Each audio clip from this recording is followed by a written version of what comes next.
Welcome to episode 41 of Complete Triathlete. I'm here to harness the best that sports medicine, science, and research have to offer to help you not only train smarter, but also race faster.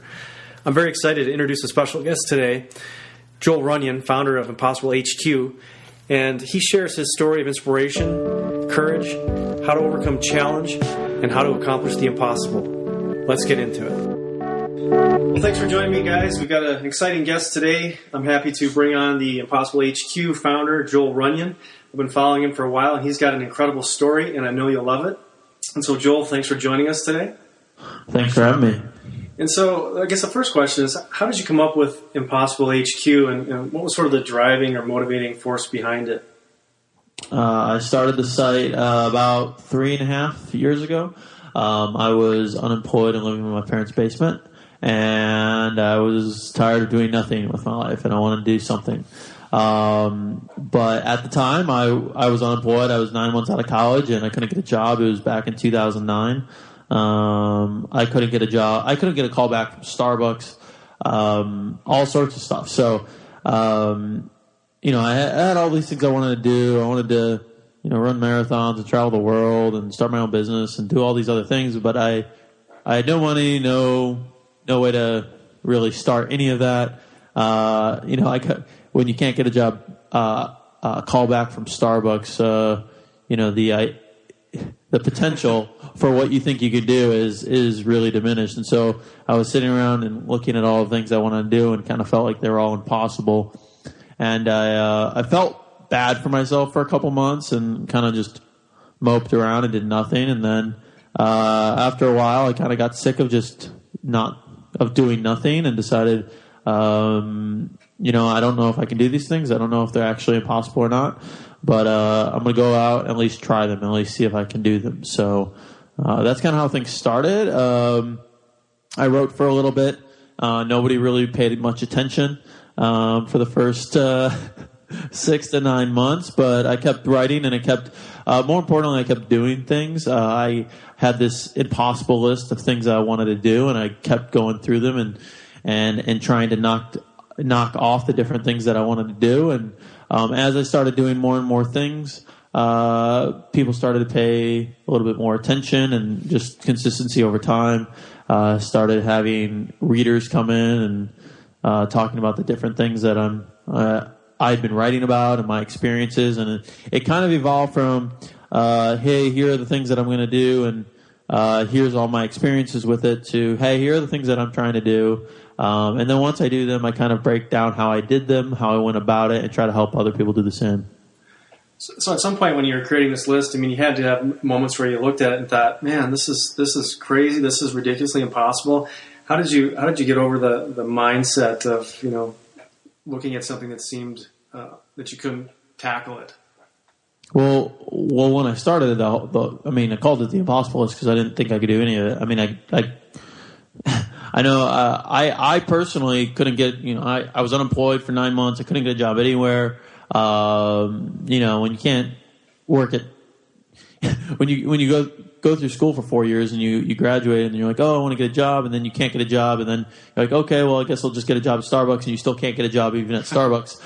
There's not a lot of things that you think are really doable. And so it kind of started out like that. And, the impetus for me to actually get started in doing stuff was I was just bored, I could sit around and tell myself how hard everything was and how difficult it would be to do all these things. But, at some point, I just got bored, and I was like, I don't care if I fail. I don't care if I look stupid.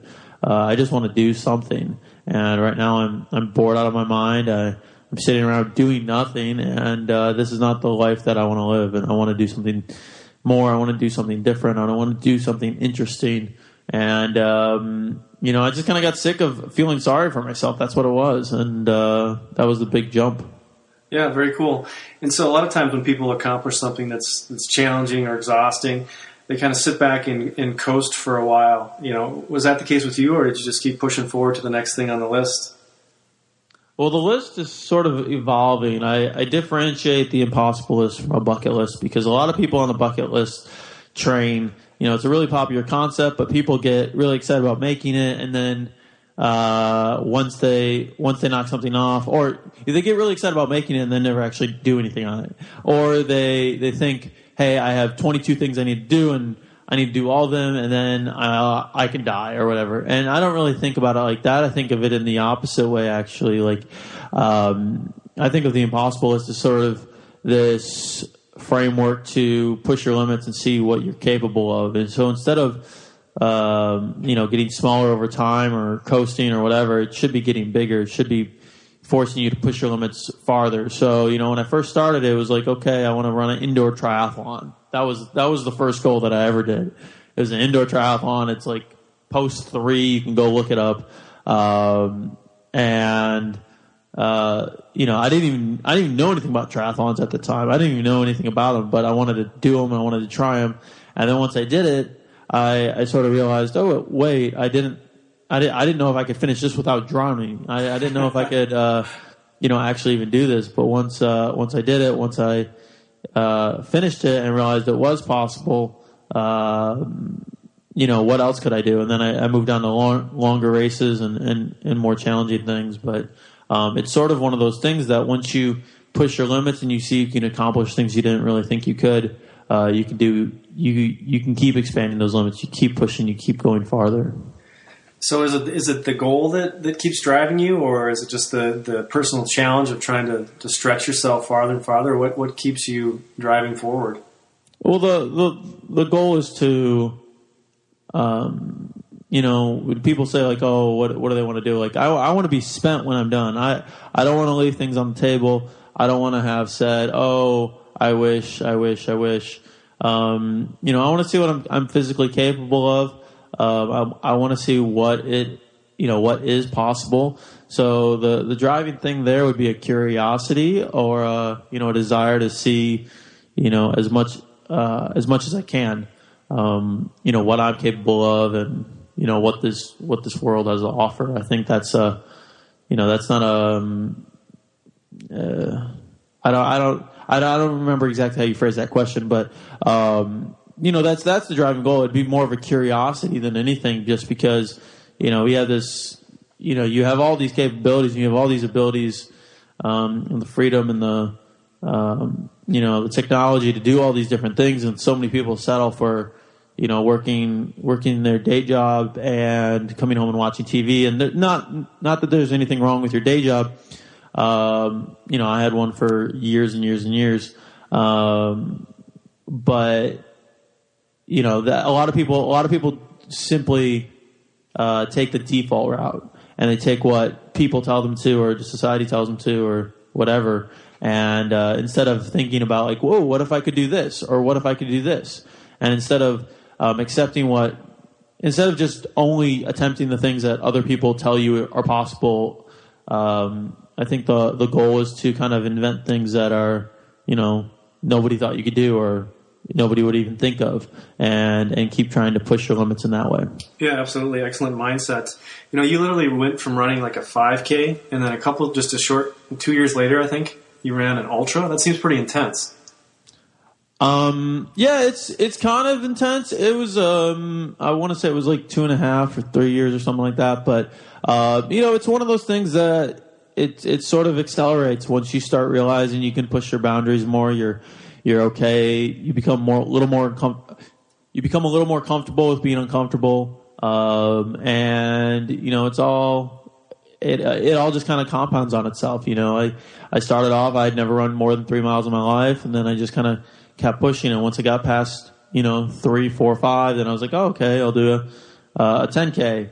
And then, that kind of just snowballed, if you will, into a half marathon, ultra. And it's always just seeing what's next, what's further, what's beyond, and seeing if you can do it. Tell me about Pencils of Promise. Tell me about that project. So that was part of the ultra project with the ultra marathon. So basically, a year and a half ago, I decided I was going to run an ultra marathon. It was something I had never done. I'd done one marathon before, and that seemed like enough at the time, but. Then I found out about ultras, which is anything farther than 26.2 miles. And someone challenged me to run an ultra marathon, and I decided if I was going to do it, I was going to have a good reason to do it. And so I partnered with Pencils of Promise, and we decided we were going to try to raise enough money to build a school in Guatemala. And we went ahead, and I did the race, and I finished, and I survived, knees intact. Good. And we ended up raising a little over $26,000 for Pencils of Promise, which we were able to go build a school in Guatemala, and we saw that last June, I believe. So it was a really, really cool project. It's probably the coolest thing we've done so far, just because it combined my own pushing the limit, my own story of pushing my boundaries, pushing what I think is impossible, and then also giving back, helping others, and giving opportunities to a lot of people that don't necessarily have them. A lot of times we like to, this is what I did. I complained a lot of when I couldn't get a job. I'm like, oh, why can't I get a job? Why don't I have more opportunities? Blah blah blah blah. And if I step back and I look back at the world, and I'm the top 1% of the 7 billion people out here. So look at all the opportunities I have, and when you put that in perspective of what is out there in the world, and you realize that some kids don't even have the chance to get a proper education, or even just a basic education of like math and reading skills, and just simple stuff. We kind of gave them an opportunity to do something that they thought, for a lot of them is actually impossible. It's actually impossible for them to get a decent education in a lot of their places. So that was a very cool moment. That was a very cool project, and hopefully we're going to be doing a lot more of those in the future. Yeah, that's awesome. How many students are in that school? Do you know? It fits about 100. It's 3 classrooms. It fits about 100 students. But it's beyond that. POP really focuses on sustainability and bringing in the teachers from the community. So it's, it's 100 students this year, but it's going to be 100 students next year, and it's going to be 100 students a year after that. And, there's a lot of other things about it that, you don't necessarily would pick up on, just from, there's a lot of other advantages just as far as like, the new school does not, if it rains, it's not going to come into the classroom, or, they have bathrooms now, and like just simple stuff like that you wouldn't necessarily pick up on, from, just saying like, oh, okay, they have a nice building, but, there's a lot of other things that, they have, they have electricity coming through the building. So if it's raining out, they can actually still, see their stuff. So there's a bunch of different aspects of it that are really cool and really well thought out by POP. Yeah, that's awesome. I spent quite a bit of time in Central America and drug along the Impossible T-shirt last time, and that's just an amazing project, and applaud you for your efforts for what you've done down there. During the training for the ultra, I'm sure you had some ups and downs. Did you have any injuries along the way? No, I haven't been injured while running. A lot of that is knowing the difference between getting, pushing through discomfort and being in pain, or, being hurt, getting hurt. There's a real fine line to pushing your limits, and a lot of it you sort of get to know just by doing it over time and practicing and figuring out, exactly what your body can handle and what it can't. And so I was really lucky. I had a couple things, flare up now and then, but no serious injuries, no big problems. And, I was really, really happy about that. So were you an athlete in high school and college, or is this something that you just kind of came into when you graduated and were kind of looking for stuff to do? I played basketball for like 10 years, and I did track in college, but I threw javelin in track because I hated running. And I wanted to be on the track team, but I didn't want to run. And, I still don't like running. it's not necessarily my favorite thing, but what I like about running is that it teaches me more about myself. It makes me, when you want to quit and go home and you're on loop 2 of a 3-loop course, and you're just like, oh, I just don't want to do it anymore. You can either, go home and choose the easy route, or you can keep going. And that's what I like about running the most, more than any of the, the fitness aspects of it. It's, psychological.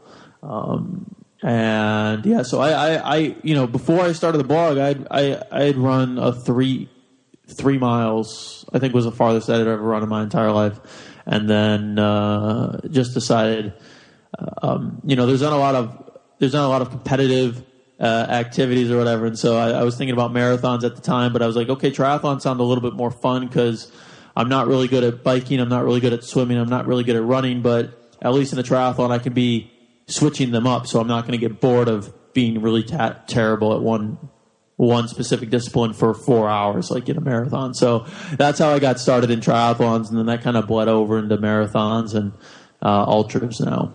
Yeah, I think the mental aspect is the challenging thing for people who do marathons and longer runs. And what do you do? What goes on inside your mind when you're out there for your long runs, 3-4 hours?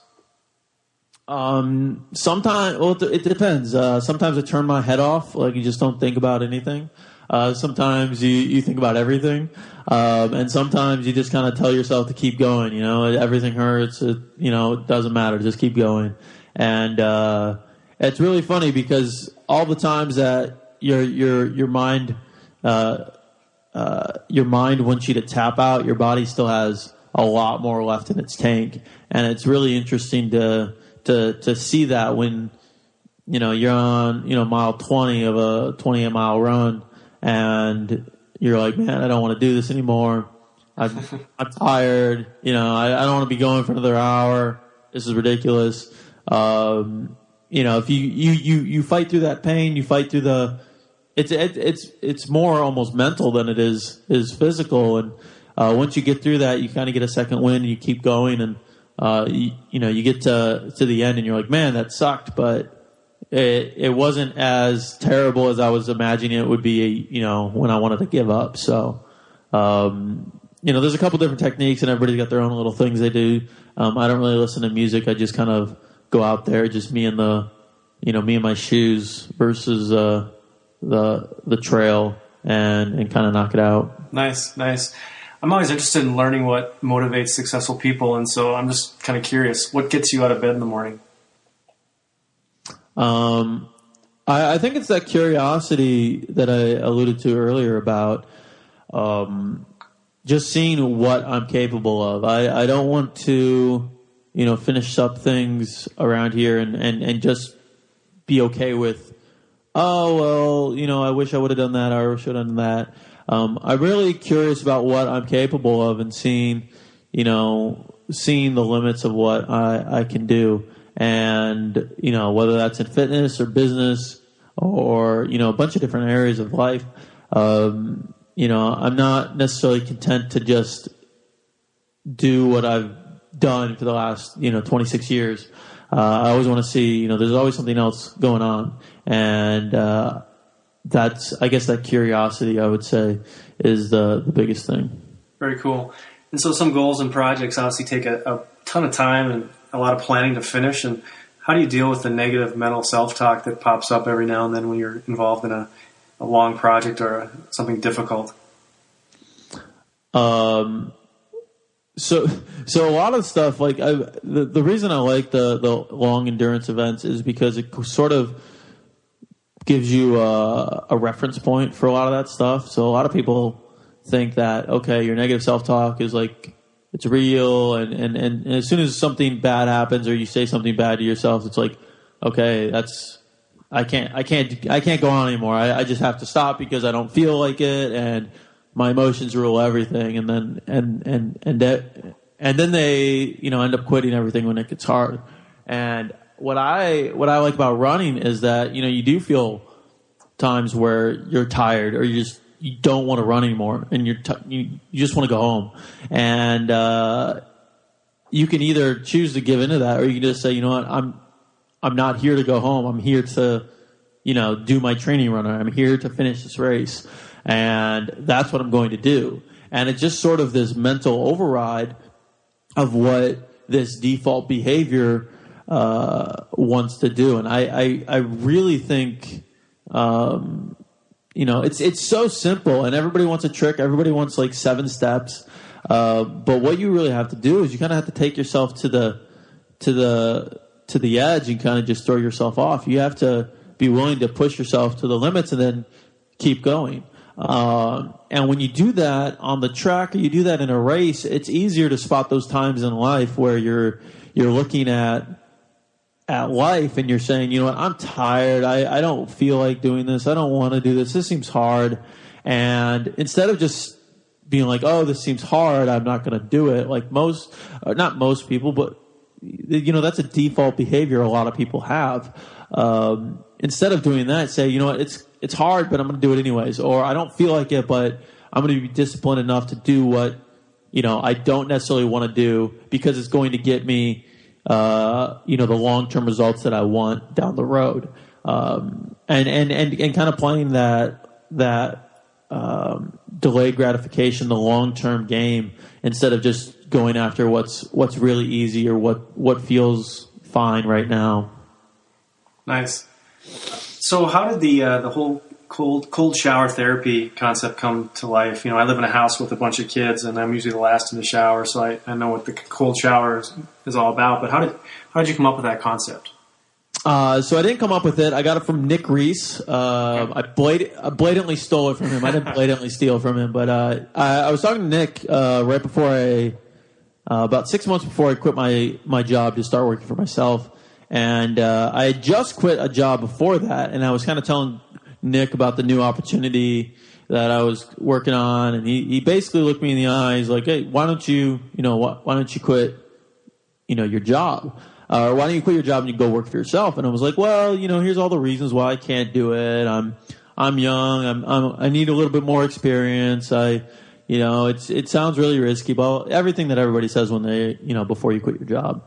And he's just like, that's all BS. You're just scared, and you're just scared, and it's because it's unknown, it's uncomfortable, and you're not okay with that. And I was like, okay, Nick, I've known, I just met Nick, and we had some mutual friends, but that was our first in-person meeting. And I was like, man, this guy is, he is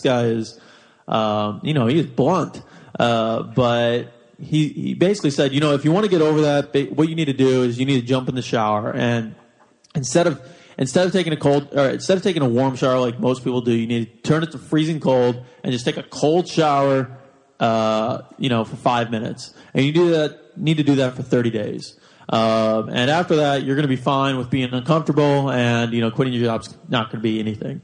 And so I thought that was kind of a weird concept at first, but I like to try stuff. I don't like to write stuff off without trying it. So he kind of told me this, and Nick's a smart guy. He's very successful. I really respect his opinion. So I was like, okay, I'm going to actually try this. And so I went to the shower, and I the next day I went to the shower, and I kind of turned it on hot, and then slowly turned it a little bit cold, and it seemed really, really cold. I was like, oh no. And so I went back to hot for a little bit, and then I went back to cold, and then I knew I was seeing Nick later that day, so I was like, man, I've got to do this. Yeah. So it was more of an accountability thing. I'm like, fine, I'm just doing it. So turned it all the way cold, jumped in, and just screamed like a little girl. But I went ahead and did that for 30 days, and what you realize over time is that, everybody, cold showers are sort of this thing that everybody does, hopefully everybody takes a shower every single day.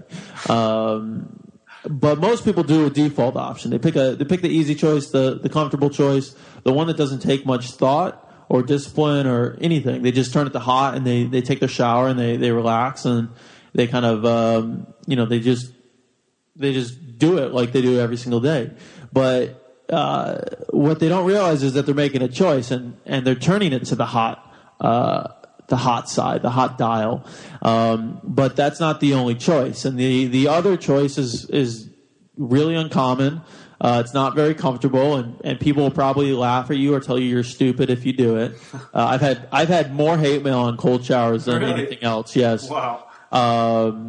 But it's also, one that, it's uncomfortable. And what it does is it just teaches you, hey, it's going to be uncomfortable. It's going to suck. But when you finish it, it's nothing. It's people think I talk up cold showers, and they're like, oh, you think you're so, you're so elite because you do cold showers. And I'm like, no, it's the opposite. Cold showers are nothing. It's 5 minutes out of your day. It's, anybody should be able to do a cold shower. But, if you're not willing to face being uncomfortable in the shower for 5 minutes where there's no consequences other than you being cold, you being uncomfortable, that is the only, that is the only consequence of taking a cold shower. How are you ever going to do anything else in life that requires you to be uncomfortable that's actually going to have consequences? Quitting my job has consequences. All these other things have consequences. But, the shower, you're just cold. And as soon as you get out of the shower and you dry off, you're fine. And so it was sort of this concept that I started doing and implementing anytime I had a big decision I had to make. And it's just been really, really useful to me. So we've gone ahead and created an app for it where you can kind of track your showers, and people get kind of competitive on it now and on seeing how uncomfortable they can get, which is kind of cool because it ends up parlaying into other parts of their lives. A lot of people have used it to kind of jumpstart lifestyle changes and diets and fitness habits that they've created, and it's been really interesting to see exactly how that mentality shift changes, other behaviors in your life. Yeah, definitely. That's a very powerful concept. Does the app, the cold shower app, does that track, or is that how people compare themselves to others? So we're releasing a new version pretty soon that's going to have a leaderboard, which will have it'll actually have who has the longest streak going on. But yeah, it basically lets you, it's something that if you need, a lot of people have said I like to play, my favorite song or, have a pump up music to go in the shower because it is a little bit, you need to get a little bit of an adrenaline rush to do it. And so it basically lets you track your shower. It gives you like a 5-minute timer. You can throw on a song if you want through the app, and then it keeps it keeps track of your streaks, the longest streak you've done, the most showers total you've taken, all that fun stuff. So it's kind of a fun, cool little app that we did just because, like I said, we've had more hate mail on cold showers than anything else, but we've also have, some of the biggest fans. I know one of the readers has been doing it, since I wrote the post, which is about 2 years ago. So awesome. She's going on like 700 showers or something like that. That's cool. So yeah, it's an interesting concept, and I think everybody should try it. A lot of people write it off before they even think about it just because it sounds uncomfortable, but I find a lot of times those people are the same ones that, are very unwilling to be uncomfortable throughout everyday life. Cool. I'm looking at your impossible list right now, and it's pretty impressive. So what's the biggest challenge you plan to take on in 2014? When is this airing? This will go out in probably a week. Well, I can't tell you yet then. So I have a big project I'm working on that I'm going to be announcing early March, mid-March, somewhere in there. Okay. Maybe I can just I'll send it your way afterwards. But awesome. It's a big project. It's going to be another fundraising initiative that we had, like the Ultra. From a year and a half ago. And so we're going to be reinitiating something along those lines, and I'm really excited for it. But we have a trailer video and all this other stuff that we're going to be launching, so I can't quite talk about it yet. Gotcha. Very cool. So you did a try in 2010. You bumped up to the half the year after that or so. Any thoughts of doing a full Ironman? Yes. So that's on the schedule for next year.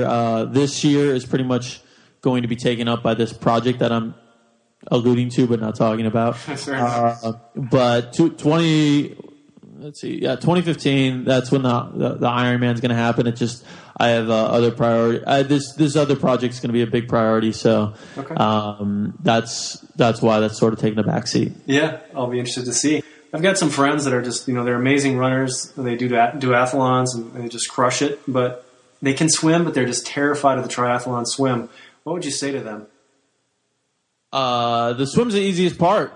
It's easy. It's easy. It's scary, but out of the full, you can take your time on the swim. Don't even worry about, trying to kill it on the swim because your heart rate's just going to get up. But if you take it easy on the swim, if you're trying to race, then, there's a whole different set of advice you can give. But if you're just trying to finish the race or try it out, take it easy on the swim. You can make up the time on the run and the bike.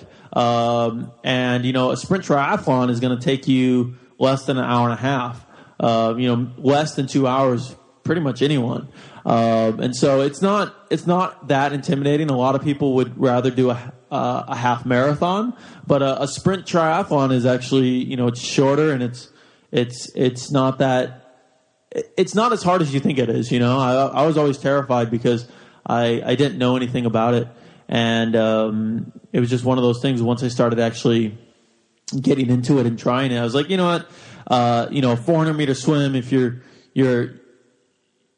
you go really, really slow, it's over in 15 minutes. So, it's not that scary. It's just something that if you don't know anything about it, then it can be a little bit intimidating.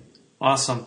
Well, thanks for your time. I really value your opinions here on tackling the impossible. And so, where's the best place people can find you and see what you're up to next? ImpossibleHQ.com has pretty much everything. You can subscribe there and keep up to date on a bunch of different things we talk about, from fitness to mindset to business. ImpossibleHQ.com is the best spot. And then I can send you links for cold shower therapy, the Cold Shower app, and all that fun stuff. But pretty much you can find it all on ImpossibleHQ.com. You just might have to do some digging, depending on the certain one. So I'll send you a link, and you can put them in the show notes, and we can go from there. Awesome. Well, thanks, Joel, and have a great week. Awesome. Thanks, man. Definitely a lot of value in there talking with Joel as he shares how to conquer the seemingly impossible, how to meet challenges and overcome. And a lot of that's applicable not only to triathlon and endurance training, but also in life in general. If you look at some of his goals outlined on his blog there, you can see that he's accomplished a ton outside the realm of sports and endurance sports in general. So I hope you like this episode. I've got some exciting guests coming up here in the near future. I'm not going to share those just quite yet. And I'd love to have your comments on this episode at the blog at CompleteTriathlete.net. It's all one word, CompleteTriathlete.net. Or you can track me down on Twitter at Dr. MitchellMD. I promise I'll try and get better about checking in the email. It's just, one of those technical hassles where I haven't quite figured out the forwarding part on the Bluehost thing, but I'll get it down, I promise. And thanks for all of you who've connected so far. I love answering your questions and interacting and learning from you as well about some of the tips and tricks and things that you've incorporated into your workout sessions and valuable things. I have one guest I'll share with you coming up in the near future. He's sort of a newbie triathlete that's going to share sort of the mental hurdles and obstacles he went through as he prepared for his first race. And so I think that's going to be a lot of fun and some value there. And the smoothie book is still at 99 cents this month. I think we're going to leave it there until the end of the month. And it's sort of fun to see the copies of it being sold in Japan and around the world, including the US and the UK. So for all of those of you who've already checked it out, thanks so much. And we'll talk to you soon. Have a great week.